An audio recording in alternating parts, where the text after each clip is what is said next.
자, 이어서 할게요. 아까 나는 요 1, 2번이 쉬우니까 요거 풀고서 연습 문제로 바로 가세요. 그런 뜻이었는데, 다르게 전달이 된 모양이더라고요. 연습 문제 하지도 않고 그냥 답안을 다 오픈해버린 꼴이 돼서. 나중에 한번 꼭 풀어보세요.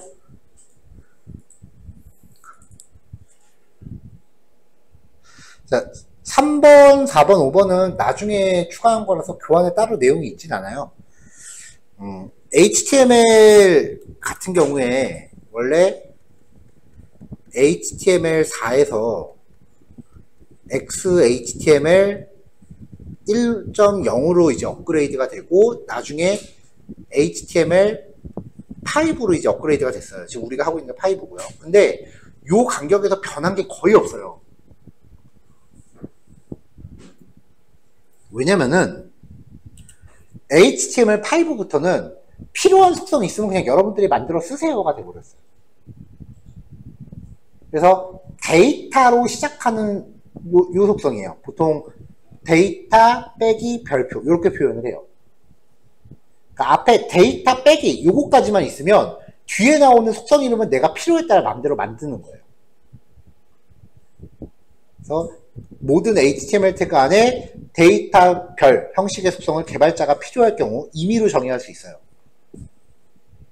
용도는 자바스크립트에서 사용할 변수 값을 숨겨놓는 용도예요. 그래서 HTML 태그 안에 JS에서 활용할 수 있는 정보를 포함시킵니다.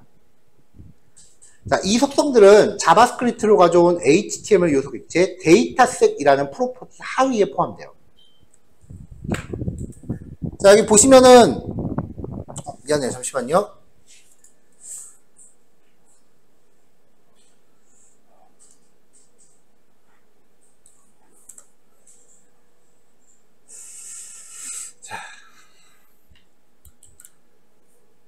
mybtn이라는 클래스를 갖고 있는 애들을 싹 다 가져왔어요. 그래서 반복문 돌면 요 V가 요 버튼 하나하나가 된다 그랬죠? 그래서 이 각각의 V한테 클릭 이벤트를 겁니다. 자, 그럼 이 중에서 두 번째 버튼을 클릭하면은 이점 커런트 타겟은 얘를 의미하는 거죠. 클릭된 버튼 자체에서 데이터셋 .helloworld 라고 하면은 여기에 지금 데이터 헬로월드라는 속성이 없잖아요. 그렇죠? 데이터 네임, 데이터 에이지, 데이터 칼라, 데이터 백그라운드 이렇게 들어가 있죠. 근데 데이터셋 헬로월드에다가 안녕하세요라고 이렇게 대입을 한다는 건 여기에다가 데이터 빼기 헬로월드 라는 속성을 만들면서 값을 넣으란 얘기예요.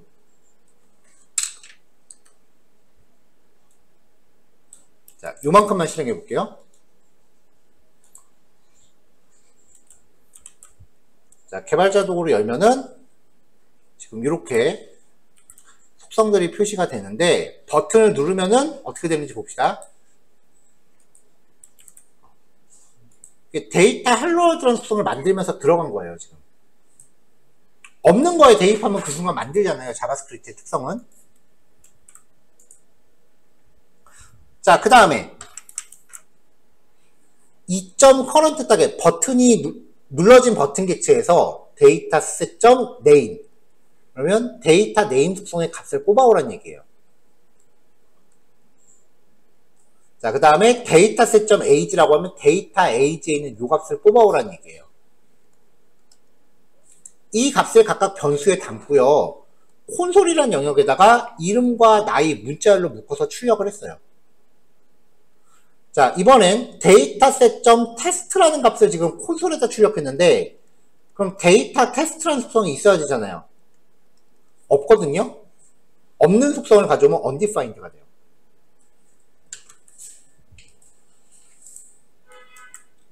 자, 그래서 이제 출력을 하면은 눌러진 버튼에 따라 출력되는 정보가 바뀌는 거죠. 이런 식으로 자바스크립트에서 쓸 변수 값을 HTML 태그 안에 미리 숨겨 놓을 수 있어요. 그럼 이거를 어떤 식으로 사용을 하느냐?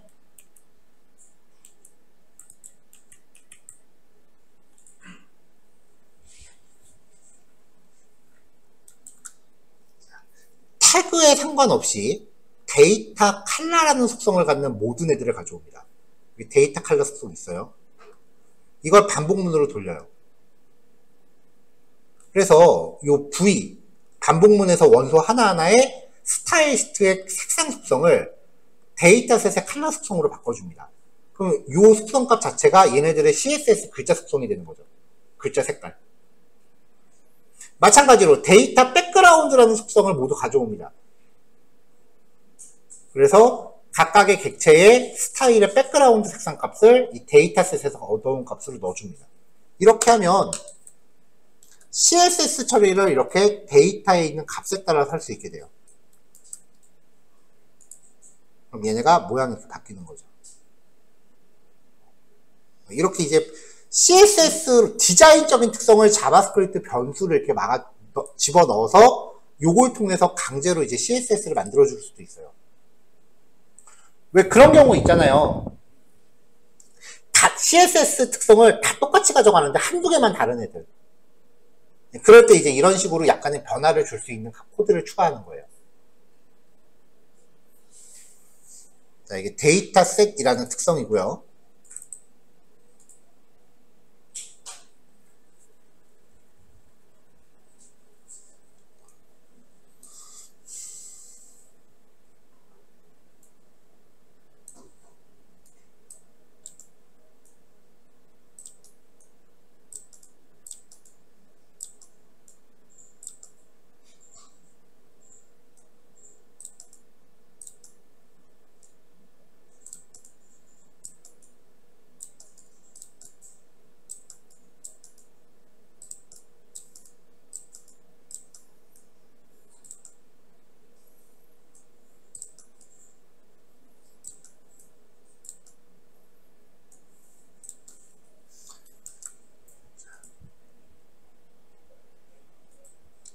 자, 탭 컨테이너라고 만들어진 div 안에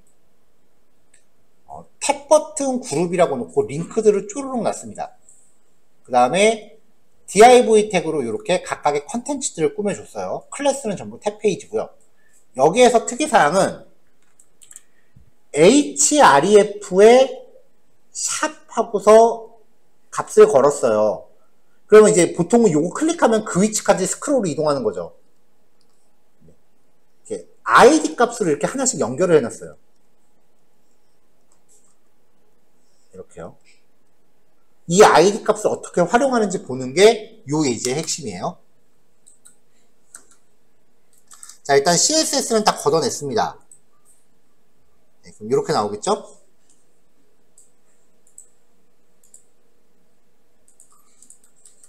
자, 일단 바디 태그의 그 폰트 패밀리를 arial 폰트, 영문 전용 폰트예요. 그 다음에 이 탭 버튼 그룹이라고 되어 있는 이 부분에서 오버플로우 히든, 이건 뭐 큰 의미 없고요. 보더 1픽셀로 테두리, 테두리 쳐줬고 백그라운드 색상 들어갔죠?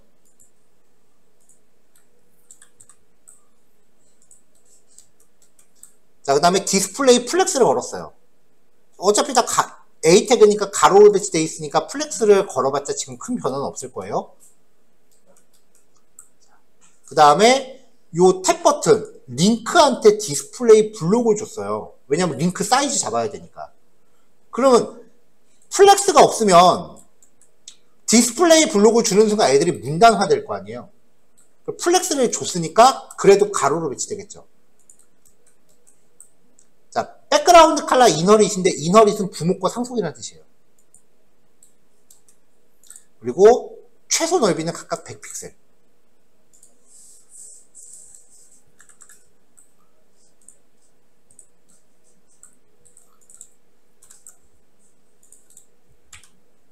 자, 그러면 A 태그 영역 하나가 요만큼씩 최소 100픽셀씩 잡혀 있는 거죠.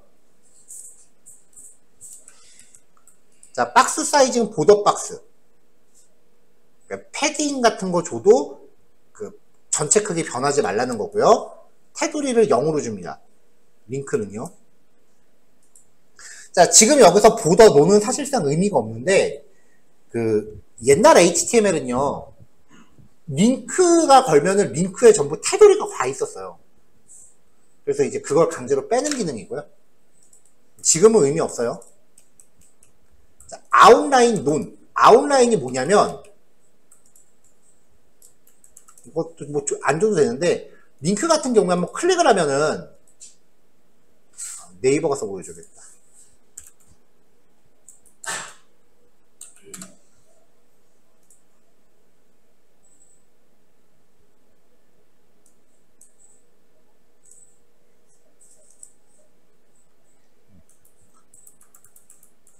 자, 링크 같은 거 클릭할 때 내가 클릭했었던 링크다라고 해서 이렇게 파란색으로 테두리 같은 거 좀 쳐지는 경우 있거든요.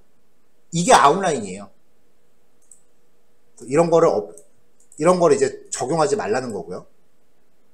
왜냐면 좀 지저분해 보이더라고. 그 다음에 타이틀 패딩이랑 폰트 사이즈 줘서 적당히 사이즈 좋습니다. 그러니까 여기서 지금 유의미한 거는 필요 없는 속성이 너무 많이 들어갔는데, 유의미한 거는 디스플레이 블록, 민 위드스, 박스 사이징, 그리고 패딩하고 폰트 사이즈. 요거 말고 나머지는 사실상 불필요한 애들이에요. 자, 글자 색상, 그 다음에 가운데 정렬 밑줄 빼기. 자, 그러면 링크 영역 안에서 가운데로 오겠죠? 자, 대충 이렇게 버튼 잡아주고요. 커서 포인터. 지금도 마우스 커서 바뀌고 있는데 커서 모양 잡아줬고, 트랜지션 0.3초. 왜냐면 마우스 올렸을 때 배경 색깔을 살짝 바꿀 거거든요. 여기 조금 부드럽게 바뀌라고.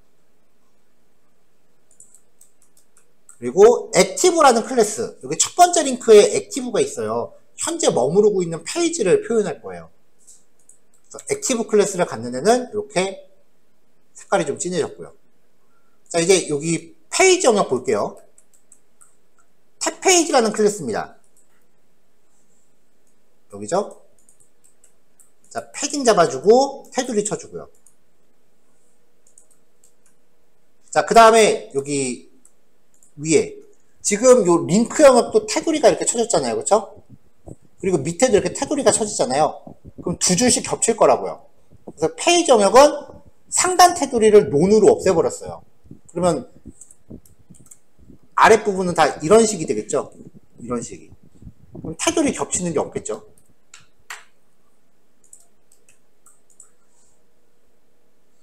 자, 그 다음에 액티브라는 클래스를 갖는 애는 디스플레이 블록. 나머지는 싹 다 디스플레이 논. 이게 무슨 말이냐? 디스플레이 논을 걸면 어떻게 돼요? 다 없어져요. 화면에서. 여기서 액티브라는 클래스를 갖는 애만 화면에 표시해줬어요. 자, 그럼 이제 현재 상태에서 액티브라는 클래스가 얘하고 얘한테 적용된 거죠. 그럼 얘를 클릭하면은 얘한테서 액티브 클래스 뺄 거예요. 배경 색깔이 평범해지겠죠. 그리고 얘한테 액티브를 넣어줄 거예요. 그럼 얘가 액티브 그 배경 색깔이 들어가겠죠. 그리고 여기 뉴욕 말고도 나머지 화면들이 있었잖아요. 이 페리스랑 연결되어 있는 화면에다가 액티브를 줄 거예요. 그럼 디스플레이가 블록으로 바뀌니까 화면에 나올 겁니다. 얘는 액티브를 뺄 거예요. 그럼 디스플레이가 논으로 바뀌니까 화면에서 없어질 거예요.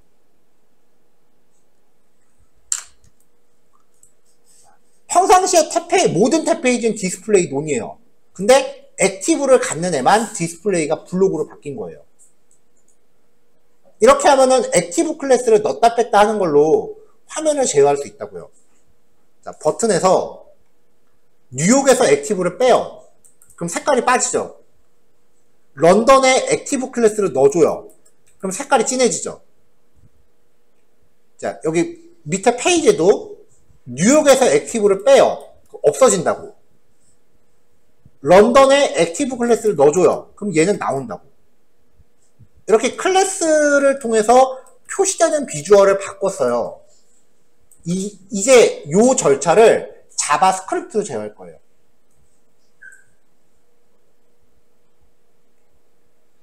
자, 여기 보시면은 클릭한 링크에 전부 자기랑 연결될 항목의 ID 값이 들어있다라는 거. 요거 주의하세요.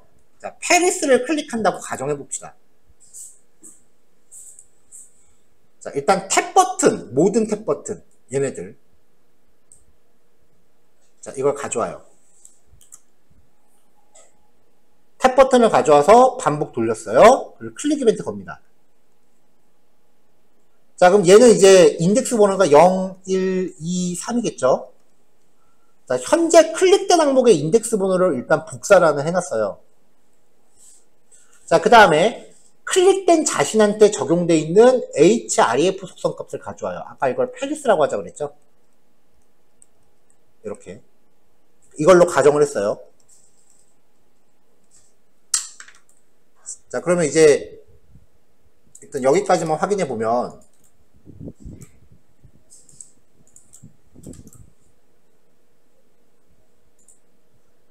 클릭된 항목의 id 값을 이렇게 가져오잖아요. 그렇죠?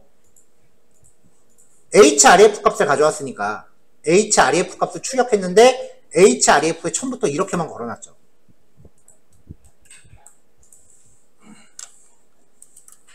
자, 일단 내가 지금 8일을 클릭했다라고 하면 i가 0, 1, 2, 3이고요. 아까 8이가 얘였거든요. 커런트 인덱스에다가 2라는 값을 복사해놨어. 그 다음에 여기서 탭 버튼 전체를 다시 한번 가져왔어요. 그리고 싹 반복을 돌면서 클릭된 항목의 인덱스 번호 이벤트 안에서 지금 복사한 거니까 그 다음에 전체를 반복 돌면서 도는 인덱스 번호 이게 같으면 버튼 눌렀을 때마다 버튼 이 중에 하나를 클릭했을 때마다 전체 탭 버튼에 대해서 싹 다 훑어보는 거예요. 그러면서 이 반복문 안에서 요 안에서 인덱스와 클릭된 항목의 인덱스가 동일하면 걔한테는 액티브를 넣어줘요. 나머지는 액티브를 다 빼줘요. 자, 그럼 여기서 이제 버튼에 대한 그 인덱스가 왔다 갔다 할 거고요. 탭 페이지는 반복 돌면서 싹 다 가져와서 반복 돌면서 전부 다 액티브를 없애줘요.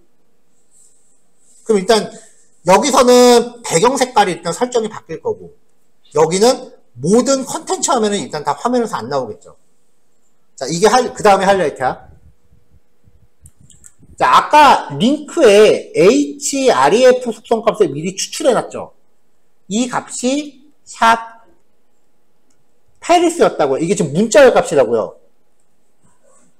자, 쿼리 셀렉터한테 이 값을 넣어줘요.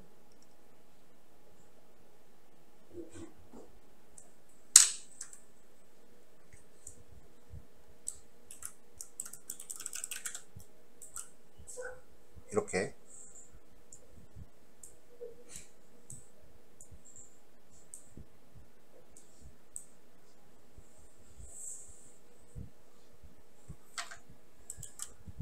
자, 그럼 뉴욕을 클릭하면 이 값을 뽑아 놓은 거죠. 이거잖아요, 이거. 그러면 이게 일로 들어가니까 요 구문이 가리키는 객체는 뭐가 되겠어요? 얘가 되는 거지. 런던을 클릭하면은 요 값을 가져오죠. 그럼 document.query selector 샵 런던이니까 얘를 객체로 만드는 거죠. 생성하고자 하는 객체를 사용자가 클릭한 링크에 따라서 동적으로 만드는 거예요. 걔한테 액티브 클래스를 넣어주는 거죠. 요 이제 하이라이트는 이거예요. 객체를 만들 때 대상을 의미하는 선택자를 사용자가 클릭한 거에 의해서 동적으로 바꾼다.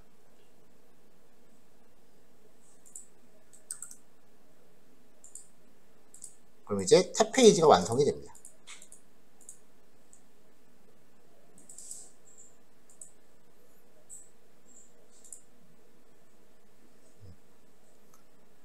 탭 페이지 보면은 요거 많이 하잖아요. 요거 눌렀을 때 컨텐츠 밑에 바뀌는 거.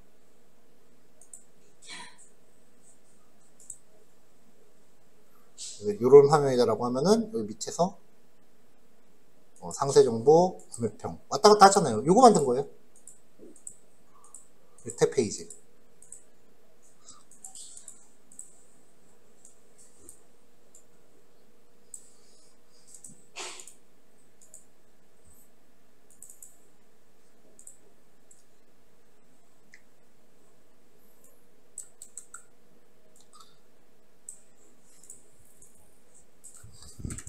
자, 그 다음 이제 동적으로 바뀌는 이미지예요.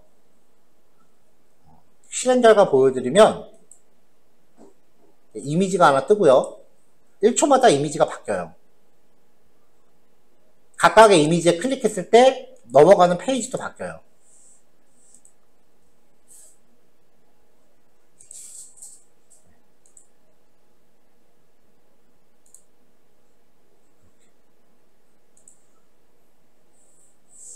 자, 이미지 파일은 img 폴더에 같이 넣어드렸고요. 자, 이거를 구현하기 위해서 일단은 set 인터벌을 정의합니다. 1초마다 반복하겠죠. 그리고 current index라고 하는 번호를 준비합니다. 그래서 처음에는 0번째 거를 출력하고 0번째 링크를 쓰는데 1초 후에 얘를 1 증가시킬 거예요. 그러면 얘를 출력하고 얘를 링크로 걸 거고요. 그 다음에 또 1초 후에 1 증가시킬 거예요. 여기 current index에 플러스 플러스 했잖아. 그러면 얘가 표시되고 얘가 표시하고. 근데 배열이니까 무턱대고 증가만 하면 안 되죠. 여기서 인덱스 끝에 도착하면은 일로 바꿔야 되잖아. 그렇죠? 그래서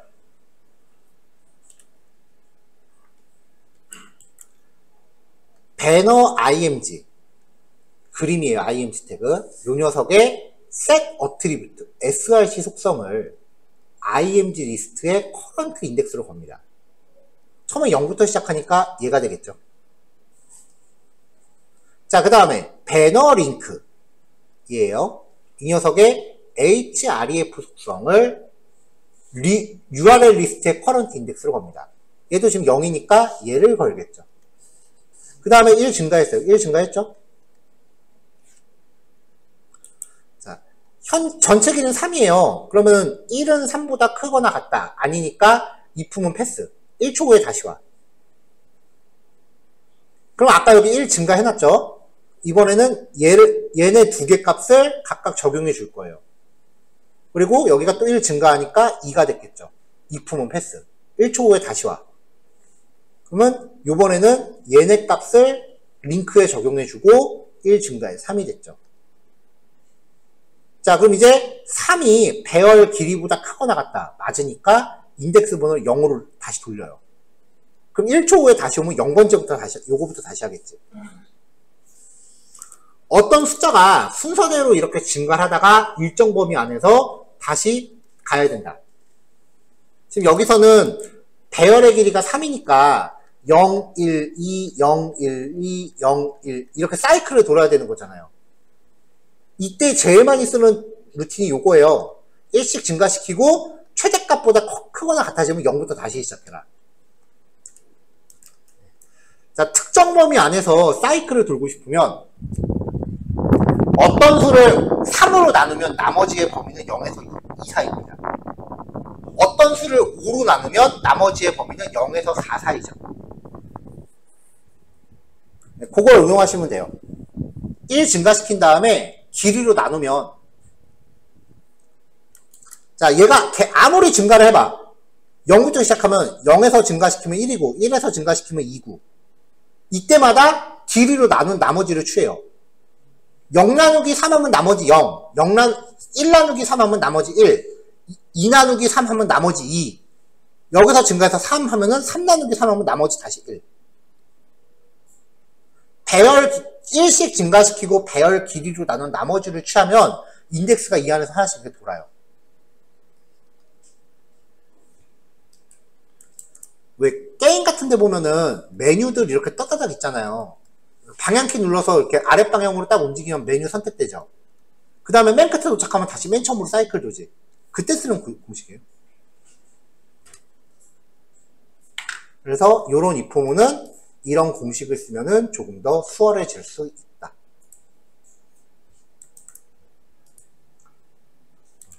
어때요? 연습 문제 3개보다는 어렵지 이게.